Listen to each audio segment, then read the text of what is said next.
Good afternoon, everyone, and welcome to the Formula Bharat Academy workshop this season. We are glad you could all make it for this virtual session. Before we begin, kindly mute your microphones while present in this room. If you're stuck amongst others, hold on the letter G to move through the crowd. Please maintain the decorum of the room. As the speaker will be presenting via Zoom, you can view his presentation via the video thumbnail on the bottom right of your screen. Double click on the thumbnail for a full view. To submit questions during this live Q&A session, kindly locate the green board on the top or bottom of this room. Click on the letter X and fill out the form. Today we have Roshan Rao of Robert Bosch Engineering and Business Solutions India. Roshan has around 6 years of experience in gasoline system calibration. He started his career at the R&D division of TVS Motor Company, working on engine testing and development. There, he worked on topics of engine testing, development, and calibration. In his current role, Roshan is a senior calibration engineer for electrification and gasoline topics, which include drivability, calibration, and vehicle functions at Robert Bosch Engineering and Business Solutions Private Limited (RBI). He graduated from Visarea Technological University for BE in Mechanical Engineering and an MTech in Thermal Engineering. He has also supported Raftar Formula Racing Team from IIT Madras in the domain of system engineering and calibration for Formula Bar 2018. Without further ado, please welcome Roshan Rao. Roshan, you may go ahead. Thank you. Thank you for the introduction. So today I'll be giving a session on the powertrain torque vectoring and the pedal map optimization. So to make the topic a bit more clear, it's like the powertrain torque vectoring. We'll be discussing on the torque flow or the way the torque is going to split within the powertrain itself until it reaches the gearbox. So we'll not be specifically concentrating on the torque vectoring at the wheels, like during a cornering maneuver and other places where in vehicle dynamics we need the torque. Those areas will be not concentrating. We'll be mainly concentrating on the engine or the EV motor and the subcomponents until the differential, we would say. And after that, I would give a short introduction on the work packages, what we do in drivability. And after that, we concentrate on the pedal map optimization. So I'll go to the next slide.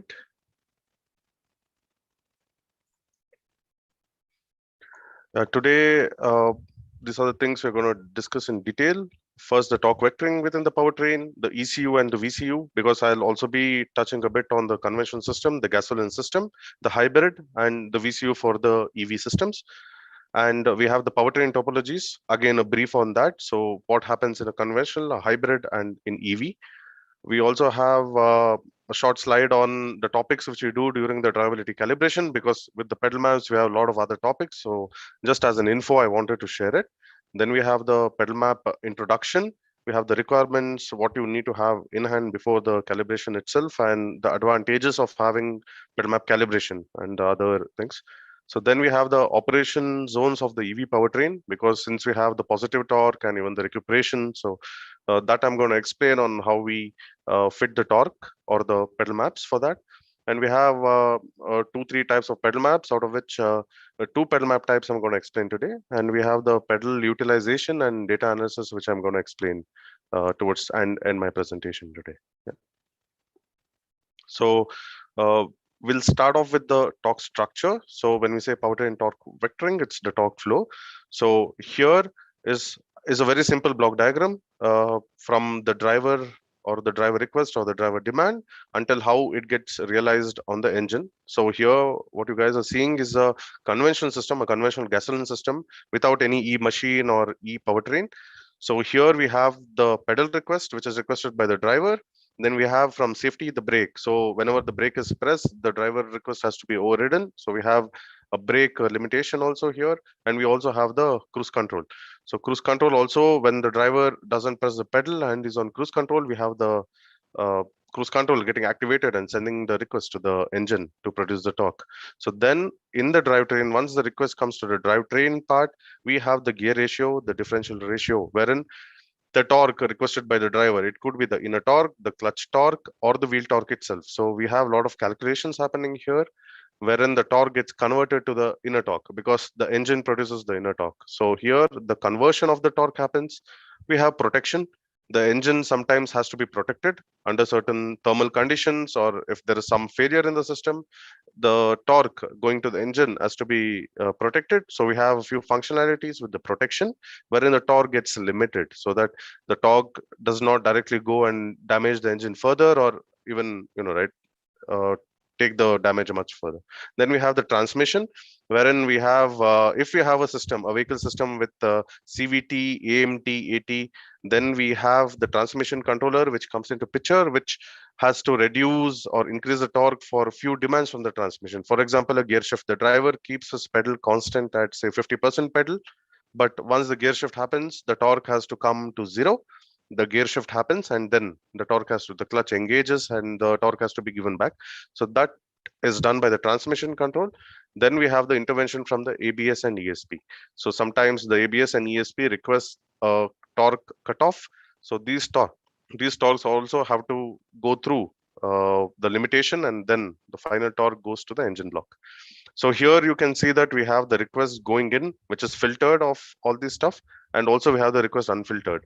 When I say the request unfiltered also goes to the engine block, it means that the ABS, ESP, few of the torque values which should never be filtered. So these unfiltered torques goes to the engine, and in the Bosch EMS, and unlike Bosch, all the EMS systems what we have a model which converts the requested torque into corresponding air, fuel, and ignition.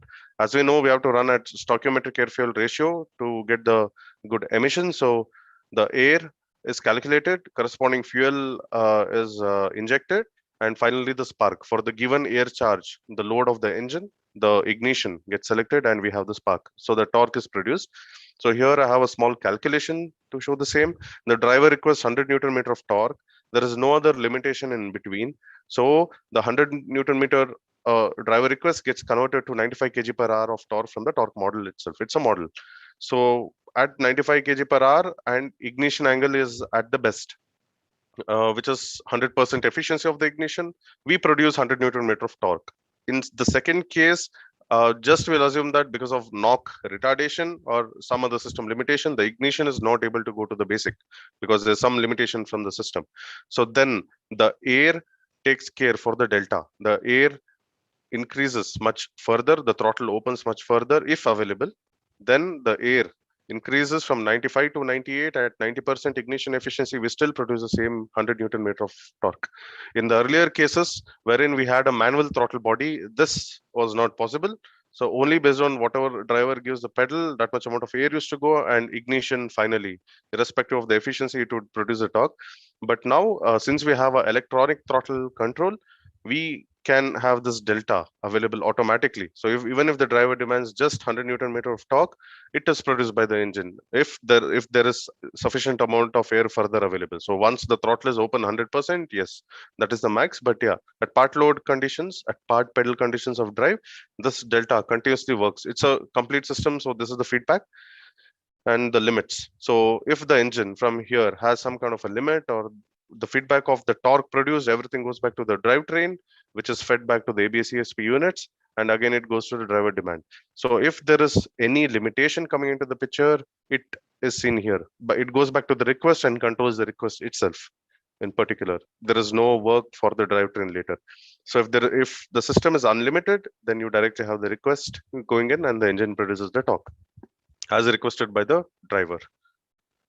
Go to the next part, wherein we see the hybrid and EV torque structure. It is similar to the previous torque structure, which was the conventional system, but here you see that the brake regeneration or the recuperation is an additional function which gets added up with the request, because even with the brake pedal pressed or even with the act pedal released, we have some kind of a recuperation or regeneration available. So here we have that function getting added up with the driver request. And in the drivetrain, we have a torque split strategy, wherein the torque is divided between the engine and the e-machine at the bottom. So here we have a torque split strategy. This could be based on the performance requirement, based on CO2 reduction, based on FE, and a lot of other parameters. And if in dynamics, there is a sudden request of torque, all the torque first goes to the e-machine, and it's a split, like a 70-30. Then once the engine starts producing the torque, then you go into the 50-50, or whether it's 100-0, that is decided here in this part of the system. Again, the gear ratio, differential ratio, and the protection. Here in protection model, again, we have parallel models running, one for the engine and the other one would be for the e-machine. These are the parallel models running in the hybrid system in particular. Here, yes, the system could range from 48 volt till 400 volt. So for each specific thing, we have different modules, sub modules, which are introduced into the drivetrain module based on the project needs. Finally, in the EV system, it's again the same with the request and demand. We have the accelerator pedal, brake regeneration, and cruise. We again have a torque split. We'll assume that in one of the project which we worked for Europe, they have two E machines. There is a motor in the front axle and a motor in the rear axle. And at city drive conditions, they wanted only the rear axle motor to work. And they didn't want at torque values less than say 70 Newton meter. They wanted only the rear axle to work. So here the torque split comes into picture and helps shuts down the front axle when the torque request is at the minimum requirement. And here the torque split mainly happens based on the efficiency of the motors, the efficiency and even the requested driver request. How do you want the system to work? Based on that, the torque split. We have a lot of functions within here. Gear ratio, differential ratio. Yes, we don't have a gearbox as of now in most of the projects, or maybe all the projects. But yeah, in future we have a gear ratio also, which may come into the picture with the automatic clutch. Again, the protection with the thermal limitation, the motor speed, and other things come into picture here. We have transmission intervention if we have a clutch which is going to come into the system. Then we have the interventions from ABS ESP as we have in the conventional system also. Here in the torque split, if we have uh, a motor for individual wheel, for every single wheel, if you have a separate motor, then we would have 4 different modules inside the torque split. And this again benefits the torque vectoring of the entire vehicle, what we generally discuss. So the entire torque vectoring will happen here. If this is not available, if there is no individual motors available for each wheels, then we have just the e-axles, and the torque vectoring takes place from the transmission control unit or somewhere else, wherein the transmission control unit takes care of the torque vectoring on the vehicle level. But when you talk only about the powertrain level, this is how the torque flow is available. So we saw the conventional system here. We saw the hybrid system. It could be a mild hybrid or even a strong hybrid. The system remains the same. Only the number of functions and functionalities, the scope for new development will increase with a bigger e-machine. And even on the EV, it is quite straightforward. It is similar to the hybrid without the engine.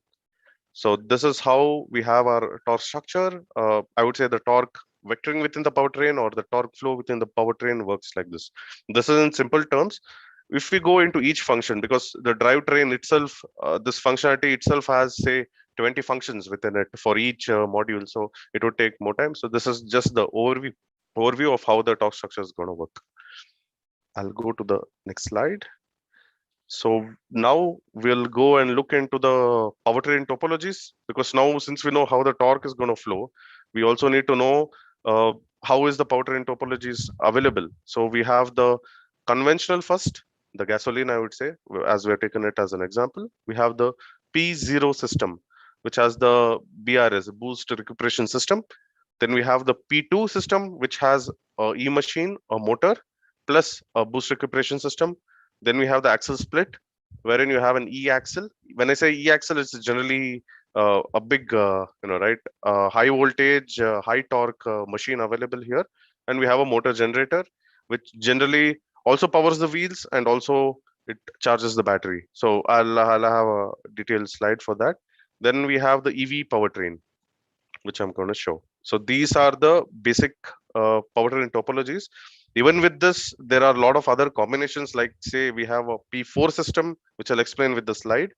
So same way, we have similar topologies. Even if you just change the system around here, you get different topologies. So these are the 4 main topologies which we consider for our torque structure development as of now. So going into the powertrain topologies, we have a conventional system here, which is an ICE. We have the transmission and the brake. The transmission could be a manual transmission, an automatic transmission with a converter, a CVT, or even an e-clutch. So this is a conventional system, and we have a TCU here available if you have an automatic transmission.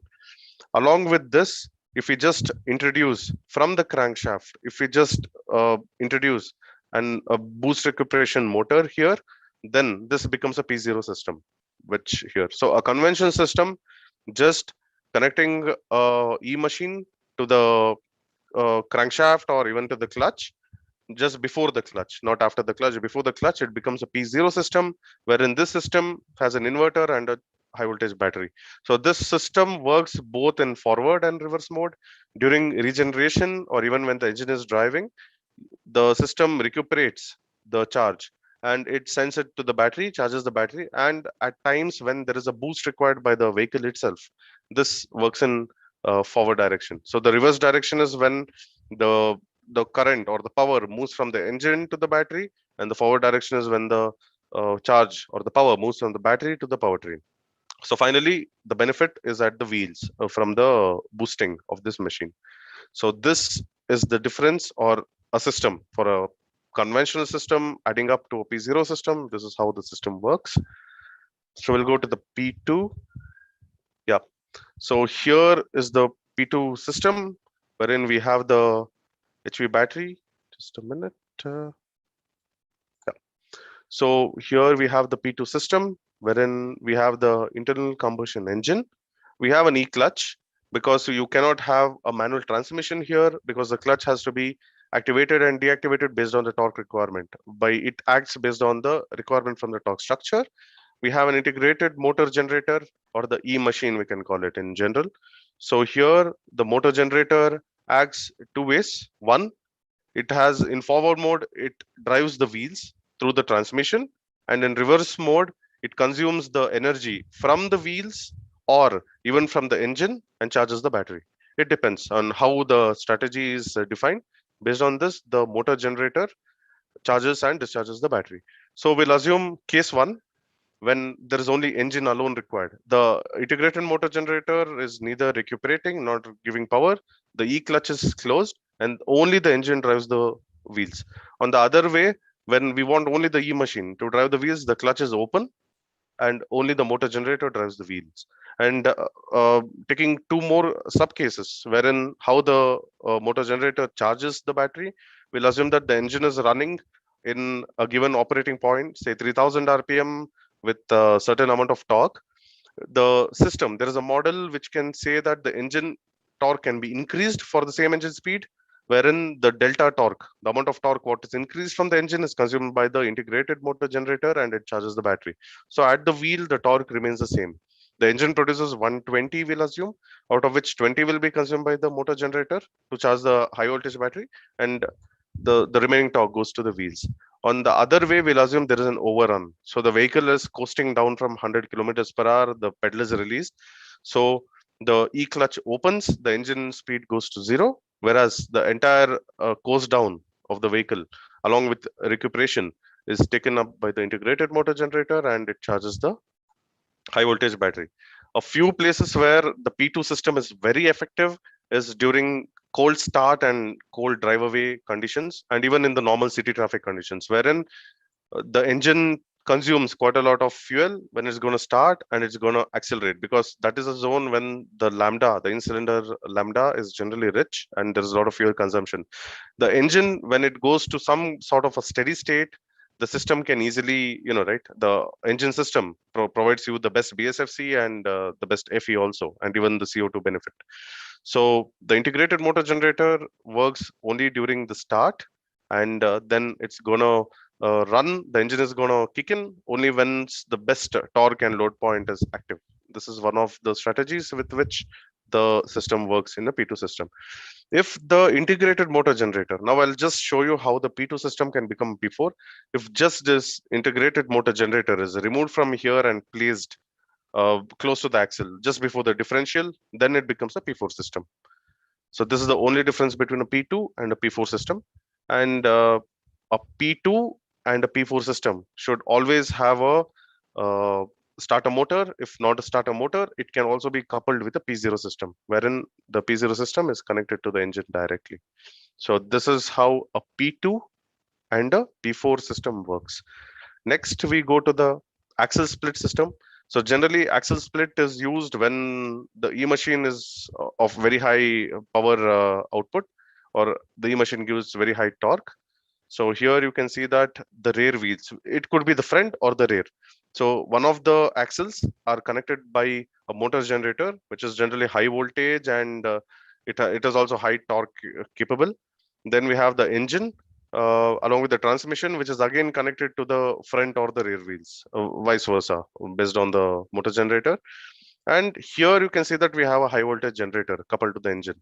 So if the driver also has an option to select EV mode or hybrid mode. If the driver drives only in the EV mode, we'll assume that he never selects the hybrid mode. He only wants to drive the vehicle in the EV mode. Then the motor generator alone drives the wheels.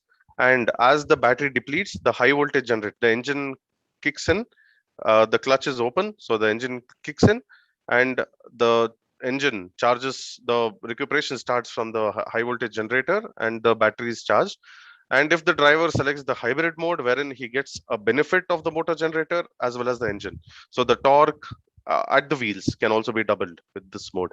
So this is called as an axle split mode, wherein you have the motor generator working and the engine. If we just remove the engine part here completely and we have a motor generator alone, then it becomes a pure battery electric vehicle. And similarly, if this motor generator is again coupled to the front or the rear wheels, in this case, then it becomes a all-wheel drive electric vehicle. So this is how the system works. So to conclude here, we have gone through the different powertrain topologies with which the torque structure works. So initially, when I explained to you how the torque flow happens from the driver request, here you can see there's so many sub-functions within which can split the torque, which can, right, change the factorization of the torque between the e-machine, the engine, or even if the engine has to be shut down. All these things happen in between in the drivetrain coordinator. So this is how the four main systems, the powertrain topologies we work, and torque structures are available for all these four topologies in general. So if the system is different, for example, we'll assume there is no high voltage generator here, it's eliminated from the system, then it becomes an hybrid. And once the battery is depleted, then it becomes just an ICE. It just becomes a gasoline vehicle. After that, it can just drive and the motor never runs. So depending on how the system is introduced, the systems can further be divided into subsystems. So this is the overview of the powertrain topologies. And next topic is the vehicle drivability. So here we'll see what we do when it comes to drivability of the system. When I say drivability, pedal map is one of the subsystem in the drivability, but we have a lot of other functions, which I'll just give you a brief now. So once we know the vehicle topology from the system side, and we know what are the torque structures available with us in the ECU or the VCU, with that, then we start calibrating these functions, which is finally performance based, comfort based, and this is how the vehicle dynamics is decided in vehicle drivability. So in the topics here, this is the arrow mark in which we decide from where we start and where we end. So this is the order in which the calibration will be done. So we start off with the crawling and the creep functions. So when I say crawling and creep function, these are the functions which allow the vehicle to creep or roll when neither the accelerator pedal is pressed or neither the brake is pressed. So if you're in drive mode, or if you're in gear and you leave the clutch and no pedal input, no brake input, we need the vehicle to crawl and go, or even few gradients if required, depending on the customer needs. So these are the functions which help, the crawling and the creep functions. Once this is completed, we have to do the quadrant mapping, because for hybrid and EVs we have the quadrants, wherein which I'll be showing you later. The quadrant mapping will have whether we are driving in forward direction, reverse direction, whether it's a positive torque or a negative torque, like the recuperation. Third, we calibrate the launch. Launch has two subsystems. One is with pedal launch. You give the accelerator pedal and launch the vehicle. The other one is a standstill vehicle, you're releasing the clutch and launching the car. So these are taken care in the launch functionalities. So launch is very important, which will decide how aggressive the performance of the vehicle would be. A launch which is very low could have a drop in engine speed or drop in the motor speed, which will again affect your performance. So launch, generally what we have seen with the OEMs or the Indian OEMs, we say launch is one topic which everyone concentrates on. Then we come to the pedal map. So the first three are generally standstill or low speed conditions, which we are going to calibrate. And after that, we come to the pedal maps. Pedal maps, yeah, we have a detailed explanation today. So pedal map will go there later. Recuperation and brake blending, which comes again for hybrid and EV vehicles.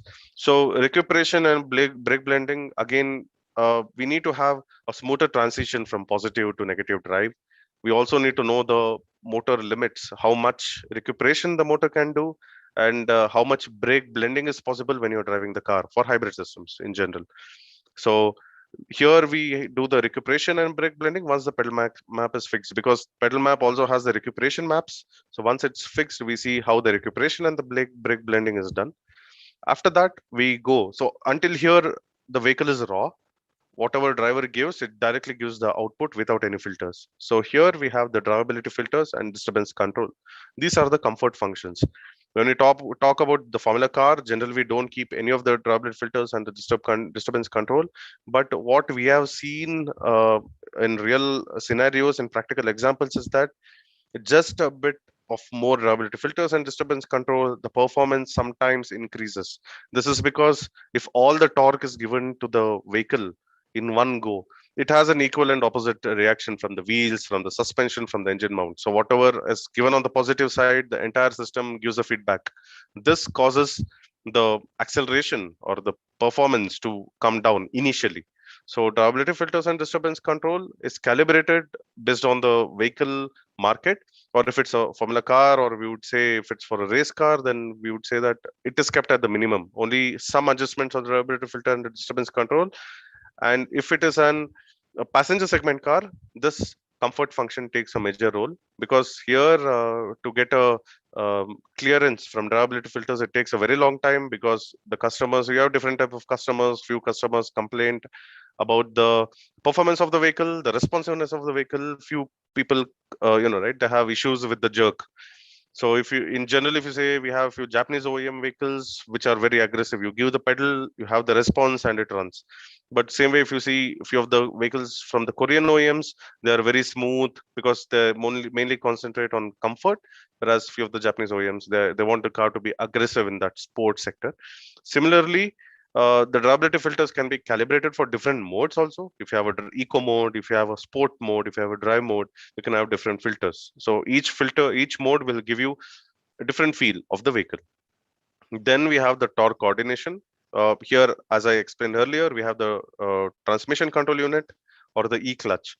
So here, the torque coordination between the system and the engine, or the even the e-machine, happens here in the torque coordination, wherein we need to have a very right, smooth transition of the torque, so that you don't have any failures on the clutch or clutch wear, or even the temperature of the clutch going high, or even jerks felt on the car.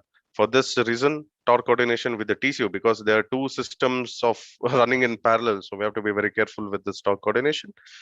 Axle torque distribution, lot of strategies are in, based on BSFC, based on if it's a hybrid, BSFC, based on the efficiency of the motor, driver request, drive mode, drive pattern, the lot of things in axle torque distribution. After that, we go to the cruise control, wherein because again in cruise control, it's not just to meet the desired or the set vehicle speed. We also have to have different ramps and filters when you go from a lower speed. For example, we'll assume the vehicle speed is set at 80 kilometers per hour. The driver ramps down the car to 40 kilometers per hour because of some overtaking or something. He activates the cruise control. It should not happen that all of a sudden the vehicle gets the complete torque, especially in a electric vehicle. We don't want this to happen, because we would have a lot of wheel slip, wheel spin, and the all the occupants in the car are pushed against their seat. So we need different ramps and other stuff based on vehicle class, whether it's a sports car, it's a passenger car. The cruise control calibration is done. Then we have the vehicle and motor speed limitation. This is finally safety, because for one of the projects I've worked recently, we have a speed limitation of 125 kilometers per hour, and the motor up to 125 kilometers per hour, we should not give the entire torque. Above 120 or 123 kilometers per hour, we start reducing the torque, and the vehicle speed gets limited to 125.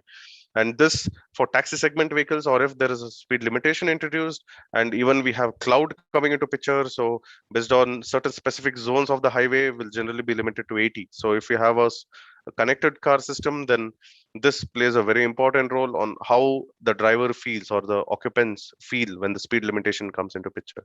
So this is a safety topic, and utmost attention is given to this. Yeah. So from here, since we know what and all we do in vehicle drivability and performance tuning and calibration, we'll go into the pedal maps now directly. Okay, so sorry, I have one more slide in which there is a representation of how the drivability topics feel. So first we'll go for the torque filter. When I said the comfort function, this is the torque filter. So here is a driver request in the beginning. The driver presses the pedal 100%, we'll assume this is the driver request, just like a step. After this, we have the filter coming into the picture. We have a PT1 or a PT2 filter generally, or two PT1s in a series for a few of the concepts. And this is the final torque which comes into the picture. We also have a concept of zero torque crossing, because your entire powertrain, the entire motor, or even the vehicle momentum is on the uh, in deceleration mode. It's on the negative side when you're decelerating and you give the pedal. The vehicle or the torque has to be first lifted off. The entire vehicle momentum has to be got to zero position. From there you start giving the positive torque, so that the entire vehicle, right, gives you a linear acceleration profile. From here only, if without filtering, if you give the torque, as I said earlier, the entire torque will be given. The entire powertrain moves from negative torque to positive torque with very high gradient, and this will have a lot of oscillations felt on the car in the motor speed or even the engine speed, which again drops the performance. If you just take rate of change of engine speed, the engine speed would keep oscillating here and then move up, which is again you're losing that much time here in terms of performance. So a right torque filter based on the vehicle category and our requirement is used. Then we have the torque distribution here. When this is the e machine level torque here, you can see. So front and rear, we'll assume, as I said, that there is a e machine at the front axle, there is a e machine at the rear axle. This is how the torque distribution takes place. If we'll assume that both the e machines are not identical, the best efficiency points of the e machines are different, then we need to split the torque. The driver demands 200 newton meter of torque. The final output will be 200 newton meter for at the wheels. But finally, the torque distribution happens based on different strategies, based on the efficiencies and other limitations of each system. Then we have the quadrant mapping here, what I showed in the topics. Here we have the forward drive, the top right quadrant. Bottom left, we have the reverse drive. Here we have the positive and the negative torque, forward speed and reverse speed. In the forward drive, if the negative torque is requested, it means that you're recuperating the system. On the other side, bottom left quadrant, if the vehicle negative torque is requested and the vehicle speed is in reverse direction, then it means that we are going in reverse drive. Maybe you're reversing the vehicle or the vehicle is moving in the backward direction.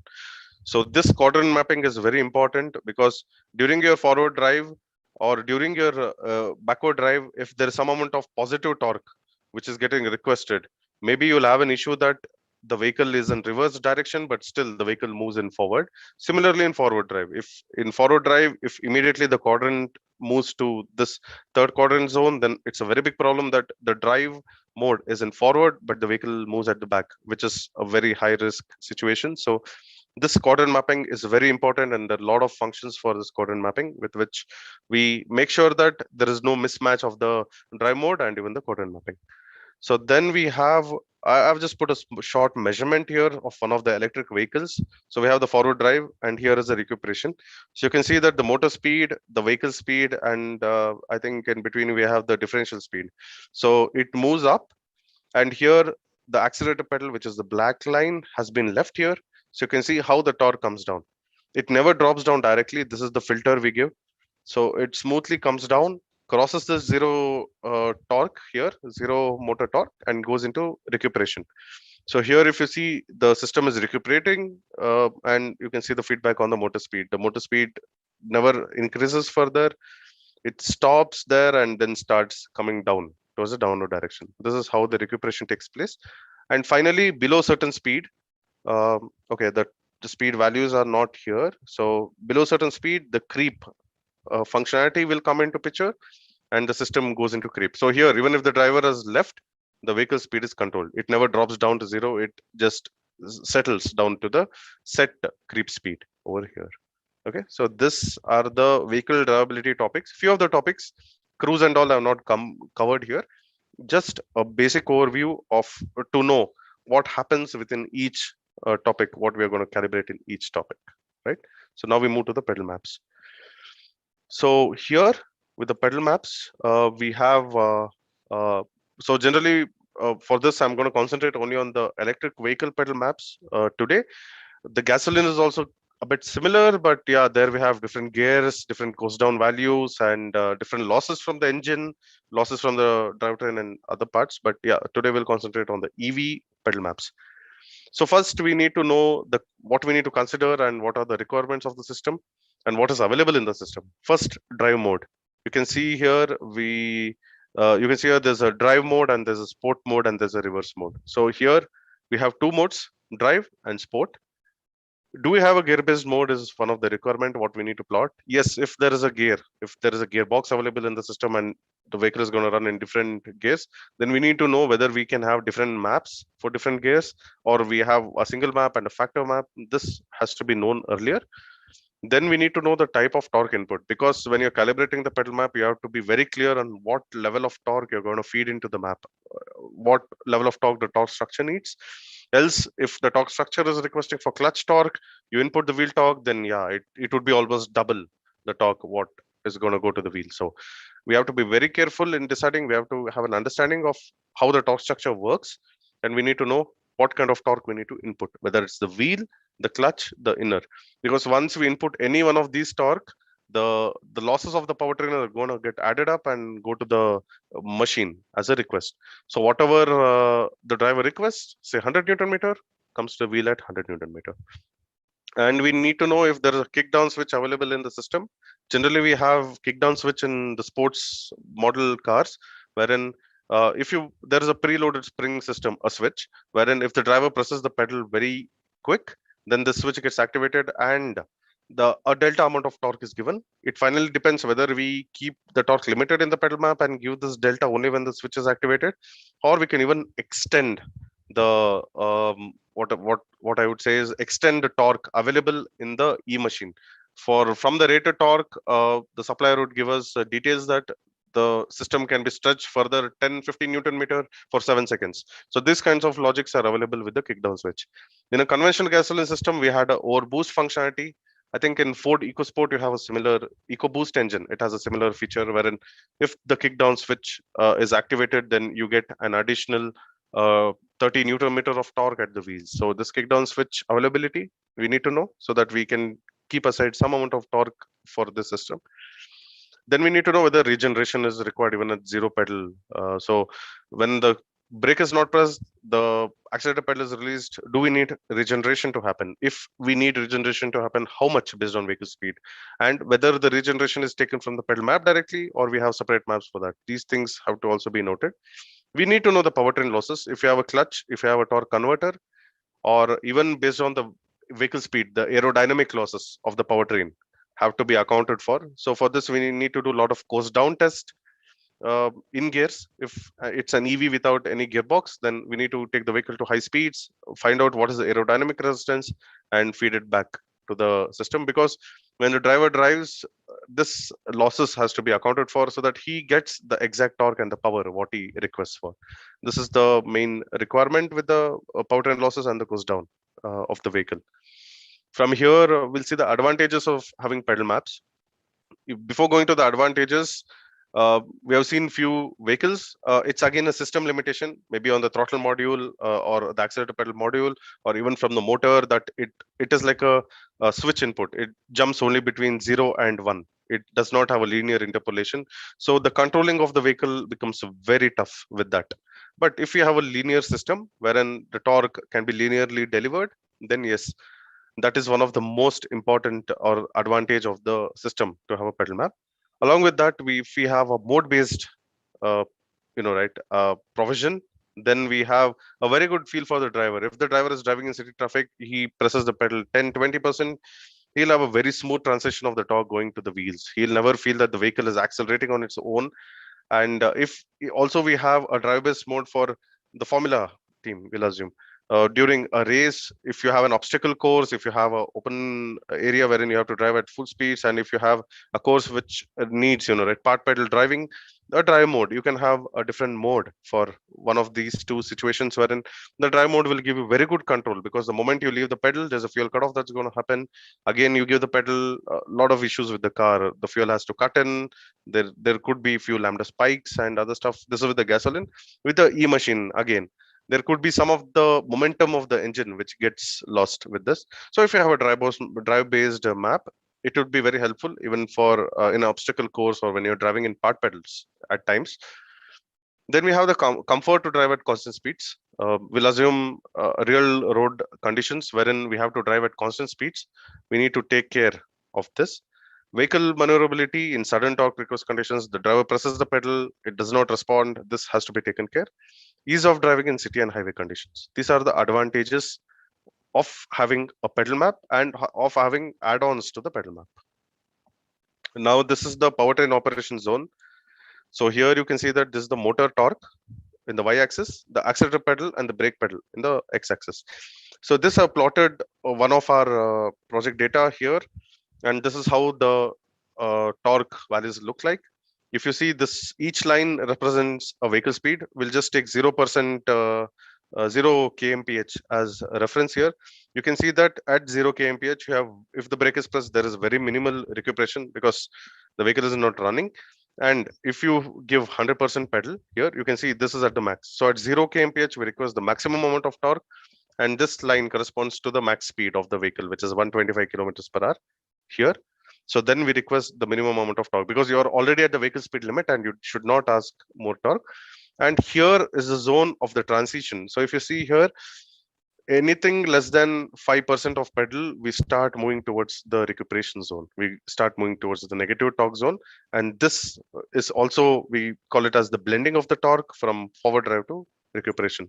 And here you can see that the torque is again limited to minus 90 Newton meter, which is a limit of the system. But in forward drive, the motor can go up to even 200 to 40 Newton meter. So this is one of the drive mode, and this is how the four quadrants are divided in, and this is how the torque right, matching looks like. There should not be any overlaps. It should all be equal spaced, so that the driver has different control for different pedal percentages. And now going to the pedal map approach, we have two: single pedal map approach and a separate pedal map approach. This is how a separate pedal map approach looks like. This is motor torque versus the vehicle speed. For every pedal percentage, this is a pedal percentage which I have plotted here. So you can see that for the torque is limited to 160 in dry mode, 250 or 260 in sport mode. You can see that these are constant power lines. So the driver, when he is driving, he'll feel, for different pedal, he'll feel different acceleration. Just to give you an example here, at 40 kmph, if the driver is pressing somewhere around 20% of accelerator pedal, which is this point, you see that he'll get certain amount of power here. Even if the vehicle speed starts to go ahead, like 40, 42, 45 kmph, the torque is going to go down, which means that the vehicle will never accelerate on its own. It stays here. It stays at 40 kilometers per hour. This is very useful for constant speed driving and city speed driving. And again, sports mode. This is always individual or specific to each project or each customer, what we're going to calibrate, and for each application. So you cannot say that this is a common map which we can use everywhere, but for each vehicle, each system, we do it specifically. Similarly, regeneration, for part pedal brake pressed, we don't go to the maximum recuperation because the vehicle may suddenly decelerate. So we have again different kind of plots for each percentage of pedal. Okay. Then this is the single pedal map concept, what you're going to see here. In the single pedal map concept, we don't have separate maps for recuperation. Here you can see that here I plotted wheel torque. This was for one of our German OEMs, wherein we had done the calibration, wherein we have the wheel torque on the y-axis and the accelerator pedal on the x-axis. So here what is going to happen is anything less than 20 or 18% pedal, you see that the recuperation starts on its own. So even at very low pedals, already the system is recuperating. And if you have a hybrid system, this is helpful because at part pedals, the system recuperates and charges the battery, wherein the engine can drive the vehicle. So based on application, whether a single pedal map concept is required or is requested from the project, or is it a separate pedal map strategy, is what gets decided. I'll just go to the previous slide for a brief moment. Here, if you see, this is called as a constant power pedal map, wherein if you drive at each pedal at each speed, you get constant amount of power. The driver has to give higher pedal to accelerate the vehicle because it's a constant power map. For commercial vehicles, load carrying vehicles, the lines would be exactly straight. It would be horizontal flat and then drops down at 120. That is called as a constant torque pedal map because those vehicles need constant torque to drive on the highways, the trucks, especially the commercial vehicles. So only for passenger segment and sports car, we have this kind of an approach. As a standard, this should be 45-degree line to get the exact, right? But with a 45-degree lines, if you're going to follow the pedal map, then once the driver is driving, there is a lot of pedal response he needs to give. He needs to keep changing the pedal continuously to accelerate and hold the speed. So because of that, by driving the vehicle, we find out what is the best gradient we need to keep, and based on that, we calibrate the map. But for ICE engines, since at lower speeds the torque is not sufficient, you would see that the torque at very low speeds and very high pedal positions would be much higher. Here you have equal spacing in EV, but in ICE, all these lines would be at the top together converged. That is how it goes on to a conventional system. But in EV, since we have torque available every time, we calibrate it this way. So let me go to the uh, data analytics part now. So once we drive this, after finding the course down values, after getting all the inputs and feedback from the system, what we are going to do is we find the real drive scenarios. So this is for a EV project wherein it was like 125 kilometers per hour limited car. So we had taken the inputs from 4 different types of drivers uh, for different drive patterns, collected the data and plotted the data. So here we get to know on your y-axis is your accelerator pedal percentage, and on your x-axis is the vehicle speed. So you can see that here you can see for different gears we have plotted different types of systems. I think this was a hybrid system, so we had deactivated the engine. You can see that how the system works. The driver drives up to 60% pedal in the city drive condition, and I think one of the driver was aggressive, so he has pressed the pedal more to accelerate the vehicle more. But you can see that this is what we require. We need to have part pedal driving in city drive conditions so that the ergonomics point of view, it does not make the driver lose his temper that he has to press the pedal always 100% to move the vehicle, nor he drives with too much pedal press. He should always feel that yes, I'm pressing 40% or 30%, and yes, there is more feedback I can get from the vehicle. So we calibrate the pedal map in such a way that the driver has comfort to drive, is able to meet the speeds, and there is no much high dynamics in the right pedals. It is all clustered in one single zone so that it's very good to drive. And we also don't expect much of pedal inputs less than 10% because the pedal module, at least from Bosch and mainly from other OEMs also, they have a preloaded spring up to 10%. So it does not allow you to rest your foot comfortably less than 10%. So it always pushes your foot back. So we have to also avoid that. We cannot give torque higher values at 20% and keep the torque values low at less than 10, because the driver cannot drive less than 10% comfortably. So this is how the plot looks like when it's a city drive. And here is the highway drive. For the same vehicle, same drivers, you can see that they have used gear 4, gear 5 extensively, and they are driving from 40 to 60% pedal in gear 4, and gear 5 they're also able to drive at part pedals to maintain the vehicle speed, say 80 kmph, 100 kmph. This trial was done in Bangalore on the airport road. So with the traffic, this is what we got as a feedback. And we have seen that in all overtakes they pressed 100%, which is fine. But when they drive at constant speeds, we can see that they are comfortably driving. And all when it comes to the data analytics, again, it's again project specific. It's subjective evaluation what we are going to do on the car. get the feedback from the drivers, get the feedback from other counterparts, and then fix the pedal map finally. So this is how the pedal map calibration for the vehicles, EV and gasoline, and particularly for EV, I have shown you how the pedal map looks like. So this is how the system works, and this is how the calibration is done for the pedal maps. So I think, yeah, this is the last slide for today. So we can take up some questions also. Great. Just let me have a look at the sheet. Yes, we have two questions for you. Just one second. Uh, just give me one second. I just do.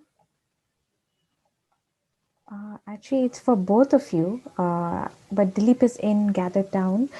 So first one is from Karthik. How do you generate these pedal maps and how do you tune them using data generated from on-road running? Okay, so for Karthik, we would say that we take constant pedal sweeps initially, and we have a back calculation of because the system says what torque we are running in. The motor gives you a very good quantification of the torque. So the pedals is fixed at 5, 10, 15, 20. So every 5% pedal on a test track on a flat road, the day when it's not windy, we take different acceleration profiles, and we try to take even the live data from there and try to match it with the coast down values. So from this, we go to the real drive conditions, because we don't know what kind of drivers are going to drive the car. The OEM, or even if the calibration is done purely by Bosch, we get in the people from the marketing team or even the vehicle validation team. They give us the target drivers for whom this vehicle is built for assume we'll think of a hatchback car which is used only for city commute, for going to office. It's an EV car. So there the criteria is totally different compared to a car which is a supercar or a sports car. So based on the inputs, once we get to know from the OEM or even from the marketing team or even from the end customer, we decide what kind of system has to be there. We already have data generated for different percentage of pedals. From there, from the real life inputs from the drivers or even from the data, like I showed you, we get the plots done, and we also try to feel whether it is tough for the driver to drive. As I told you, less than 20% driving is very tough, or if the driver is always driving at 100%, it means that he needs more torque at a lower percentage. And ergonomics point of view also plays a major role, because for different vehicles the pedal positions is at different angles, so we have to make sure that the driver's foot is also not stressed too much and is very comfortable to drive the car. There's a lot of inputs. uh, the finalization of the pedal map is done with the real drive scenario. Yeah. Great. And his next question was, can we use AI or ML to optimize for the pedal map as Mr. Dilip had done for the engine calibration? Yeah, even now the data, we never went with the car because the test vehicle was given to a set of drivers by the OEM. So we never went to the car. We had a system which could take the data, throw it to the cloud, and send it to us. So there we had a lot of this filters and constant speed drives and all these detections. We had a set of tools which we had developed, and through AIML, yes, part of the work has been done. In future, we want to extensively use this, because here the drive could be somewhere around 300 kilometers, but in future we want to even take the real life scenario or real drive scenario from the drivers. For example, if it's a fleet, if for example an OEM is launching a car, we can take the actual data from, say, hundreds of customers, we can process it, and we get to know whether we are actually in the right track or we need to modify for the upcoming programs at the same project level. So yes, even that is an input. All right. And last question on the form from Harsh is, why do you say that the slopes of the constant power pedal map have to be at 45 degrees? That was a theoretical way to say that if you plot a 45-degree line, if you give the pedal, for example, 40 kmph, 40% pedal, you stay at the point. So there is no acceleration further, which you get. For example, the vehicle generates 50 Newton meter of torque at 40 kmph and 20% pedal. It exactly stays at 50. The next 41 kmph would be a very low power available. So the driver could exactly maintain 50. But the only problem is, if he's pressing, the problem here with the 45-degree line is, if he's going to press the pedal a bit more, he directly jumps to the next point, which is just above this point, which has a very big delta. So I would go back quickly so it'll be easier to explain. We'll assume here, Harsh, we are at 40 kmph and at 15 kmph. If we have a 45-degree line, if the driver holds the pedal from 20 to 40, you can see that the line would come down very, very soon. So if the driver is pressing the 15% pedal at 20 kmph and he holds there, the power available will be intersected with the coast down at certain point. We don't know whether it could be 22, 25, 30 kilometers per hour. So if the power is degraded very quick, even with pedal, the vehicle decelerates, which is not a comfortable behavior on the car. For a sports car, yes, it could be okay, but not for a passenger car. There would be very quick deceleration. So for that, we take different pedal sweeps. When I said we are going to do this like 0, 5, 10, 15, we take for each pedal, we take the sweep throughout. We see what is the maximum speed attainable for each gear and each pedal position, and then we set this map. So yes, even there are a few programs wherein we keep this at not exactly 45-degree, say it's much lower than that. But as I told you, as an example, for commercial vehicles, if the lines are horizontal, we keep it as a constant torque maps, so that the torque is available always. There is constant acceleration, constant power available for the vehicle to drive, since it's a load carrier. For passenger cars, it depends program to program. 45-degree line, you can keep it, and the drive is very bad after that. You press at 20 kph, you press 15% pedal, and suddenly you see that after 20 kph there's a drop in acceleration of the car until it overcomes the coast down of the vehicle. So that is the reason why 45-degree is generally not accepted, because drive control, there will be a lot of oscillations in the driver pedal. He keeps on changing the pedal, which is not good for the system. A lot of efficiencies are going to get degraded because of that. So we keep a mild pedal. Yeah. Great. I think that's about it for the questions on the form, Roshan. Yeah. Would you plan on arriving on the GatherTown platform to meet with participants? Yeah, I'll be available at the library in maybe 5 minutes. Yeah. Okay, great. So for our participants on GatherTown, Roshan will be available. Roshan and Dilip also will be available in the Hogwarts Library in within the next 5 minutes. You can feel free to ask them any questions after that. Roshan, thank you so much for your time, and thank you to RBI for this initiative. We really appreciate your time and efforts in delivering this the material today. So thank you very much. Thank you. Thank you, everyone.